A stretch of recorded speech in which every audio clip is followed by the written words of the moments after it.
Hello दोस्तों, स्वागत है आपका मेरे यूट्यूब पर। तो आज मैं आपको उपसर्ग के बारे में बताऊंगा। तो पिछले वीडियो जो मैंने समास वाला बनाया था, लेकिन उसमें उपसर्गों का प्रयोग भी हुआ है। तो आज मैं उपसर्ग का आपको पूरा टॉपिक सिखाना चाहता हूँ, इसलिए आइए शुरू करते हैं वीडियो को। उपसर्ग उपसर्ग को जानने से उपसर्ग का अर्थ है क्या, उपसर्ग किसे कहते हैं, इसके बारे में पता लगाते हैं हम। उप का अर्थ है समीप और सर्ग का अर्थ है सृष्टि करना।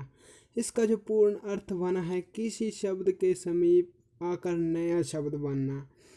अगर आपका नया शब्द बन जाएगा, जैसे सर्ग ही था तो इसके आगे उप लग गया है तो उसका समीप हो गया है। किसी शब्द के समीप आकर नया शब्द बनना, यही उपसर्ग का अर्थ है सबसे पहले जो है।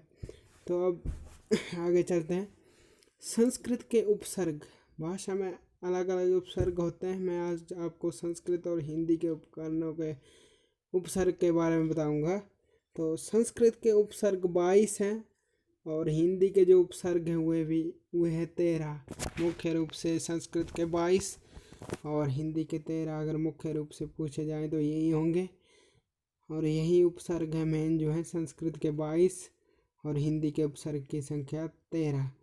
तो सबसे पहले आज हम संस्कृत के उपसर्गों के बारे में बोलेंगे। आपको आप लिख भी सकते हो, बहुत ज़रूरी टॉपिक है, वीडियो को पॉज करके। तो सबसे पहले अति, अधि, अनु, अप, अभि, अव, आ, उत, उद, उप। तो संस्कृत के पहले मैंने जो ये 10 जो है उपसर्ग लिए हैं, अति, अधि, अनु, अप, अभि, आ, अब, आ, उत, उद, उप।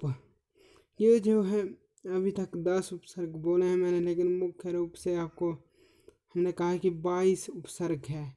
तो उपसर्ग का जो टॉपिक है ये बहुत ही ज़रूरी है। तो आपको उपसर्ग समझ में आएंगे तभी आप उपसर्ग याद होंगे, तभी आप समास को भी कर सकते हैं आगे। तो इसलिए बहुत इम्पोर्टेंट है ये।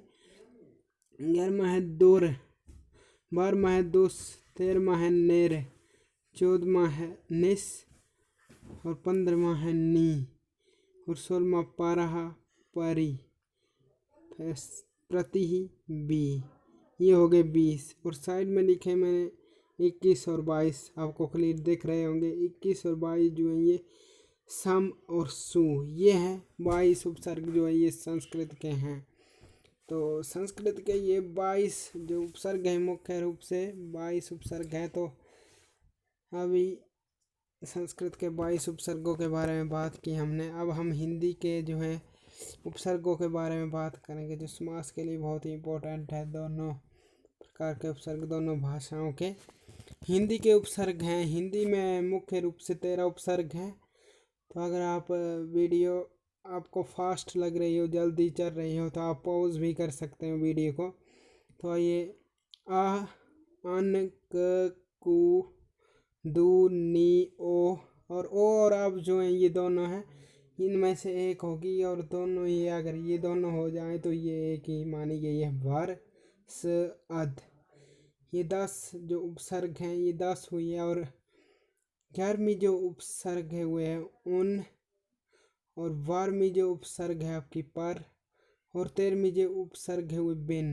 ये मुख्य रूप से ये जो है 13 उपसर्ग हैं हिंदी भाषा में। संस्कृत में हमने बताई आपको 22 उपसर्ग हैं, उनके नाम भी, और जो इनके हैं 13 उनके नाम भी बोल दिए हमने, लिख भी दिए हैं। आपको समझ ना लगे अभी भी तो वीडियो को पॉज कर लेना और वीडियो को लाइक भी कर देना यार, अगर समझा जाए। मैंने बहुत डिटेल से बताया आपको इसमें, तो अब मैं और डिटेल से बताऊंगा मैं आपको इसके बारे में। उदाहरण दे रहा हूँ मैं आपको। सबसे खतरनाक, हार शब्द का अर्थ है पराजय। हार जो है, हार शब्द का जो अर्थ है वो पराजय, किसी से हार जाना, सिंपल अर्थ इसका। परंतु इसी शब्द के आगे प्र शब्दांश को जोड़ने से नया शब्द बनेगा। अगर आप इसके आगे प्र जो शब्दांश है उसको जोड़ने पर जो है वो नया शब्द बनेगा, तो प्रहार बनेगा, प्रहार। तो इसका प्र हमने आगे जोड़ दिया, प्रहार, ये प्र उपसर्ग है, इसमें प्रहार बन गया। तो जिसका अर्थ है, सबसे पहले संधि विच्छेद, किसी भी शब्द को जोड़ने से पहले उसे तोड़ा जाता है। उसका संधि विच्छेद किया जाता है। तो संधि विच्छेद है इसका प्रधान हार। तो इसका अर्थ है चोट करना, प्रहार दूसरे पे चोट करना। तो इसलिए यह है इसका अर्थ। और thanks for watching this video. समझ आई तो लाइक कर देना।